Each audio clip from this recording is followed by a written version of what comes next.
কথা আমি গুছিয়ে দেবো, দেখো কথা আমি থামিয়ে দেবো একদম। লাগছে তো। লাগুক।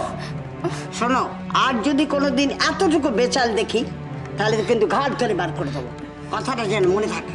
যাও ঘরে যাও।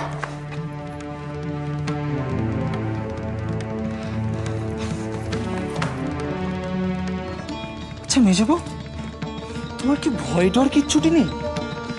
পিকা একটা ব্যাটা ছেলে হয়ে ভয় পেলে, আর তুমি তুমি একটা মেয়ে ছেলে হয়ে 5টা বাইরের লোকের সামনে বাহার দিয়ে সব ভারী ভাল লাগে না? তুমি ভাবে কথা বলছো? হ্যাঁ বলছি বলছি। কেন, সত্যি কথা বললে তোমার খুব খারাপ লাগে না? মেজবু, বাড়িতে তো বড় বউ আছে, কই কই সে তো এসব কিচ্ছুটি করেনি। কেন সে করেনি? কেন? কারণ সে ভদ্র বাড়ির মেয়ে, তোমার মতো ধিঙ্গিপোনা না সে শেখেনি। মা ঠিকই বলে, জুতো মাস বসিয়ে খেরেস্তানি চালিয়ে স্কুলে যাওয়া, এইসব শিক্ষে যাবে কোথায়?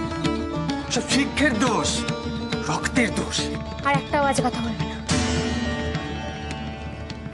ও শুভ, আরে সন্ধ্যে কি এদিকে চালালে দেখছি।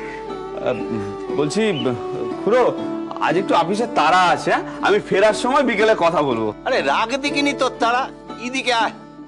অফিসে আজকাল বড্ড তাড়া খুড়ো। তা ওহে প্রবোধ, তোমার অর্ধাঙ্গিনীর তো শুনলুম ভারী সাহস। বেটার ছেলেদের এমন ঘা দিয়েছে যে পালাবার আর পথ খুঁজে পাচ্ছিল না, শেষ পর্যন্ত নাকে খত দিয়ে তবে ছেড়েছে। বলো কি?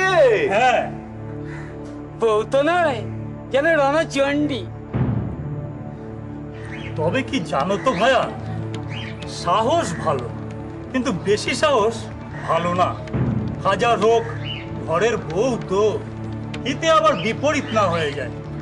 নিজের বউটাকে একটু সামলে রেখো। সে দেখুন খুড়ো, অনেক কিছুই হতে পারে। যাই হোক, আজ অফিসে দেরি হয়ে যাচ্ছে বুঝলে, আজ আসি কেমন? চল চল চল পা চল। আচ্ছা মুখটা ওরকম করে রইলি কেন বলতো? ওদের কথা এত গেরাজ্জি করার কি আছে শুনি? তো গ্রাহ্য না করে কোনো উপায় আছে? সারা পাড়ায় তো ঢিঢি পড়ে গেছে, সবাই যেতে আসতে উঠতে বসতে একই কথা বলছে, কি যে প্রবোধচন্দ্রবাবু একজন রণচণ্ডী। আমার তো লজ্জায় মাথা একেবারে হেঁট হয়ে যাচ্ছে। আচ্ছা ওদের সব কথা কেন ধরছিস বলতো? ওদের খেয়ে দিয়ে কোনো কাজ আছে? সারাটা দিন শুধু হুঁকো নিয়ে গুলতানি করবে, আর এর বাড়িতে তার বাড়িতে কি হচ্ছে সে খেয়াল রাখবে, বুঝলি? ওদের কোথায় হাতে লেগেছে বলতো? ওই যে ওরা থাকতে একটা বাচ্চা মেয়ে পাড়ায় চোরকে খেদালো, এ কখনো মানতে পারে ওরা? লুকিয়ে লুকিয়ে সব দেখা হচ্ছিল। হ্যাঁ তা বলতে পারিস।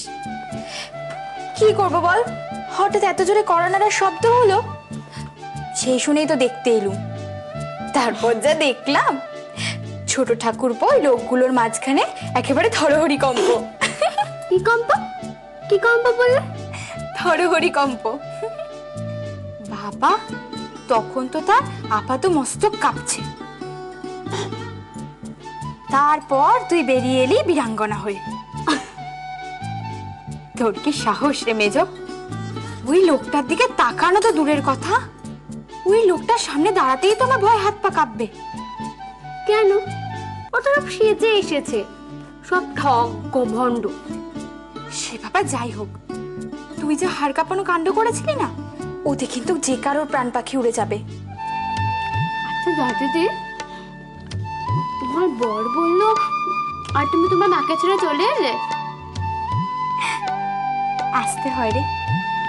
আমি হলে তো আসতামই না, সারাক্ষণ মায়ের কাছে থাকতাম। তুই না বড্ড ছেলে মানুষ। আর কটা বছর যাক, বর কি জিনিস বোঝ, তারপর দেখবি সব বুঝতে পারবি।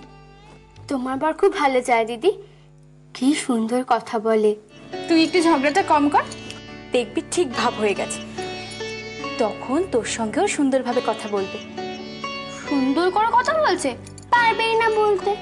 দেখিসই না বলে কিনা, তখন দেখবো আমার সঙ্গে কত গল্প করতে আসিস।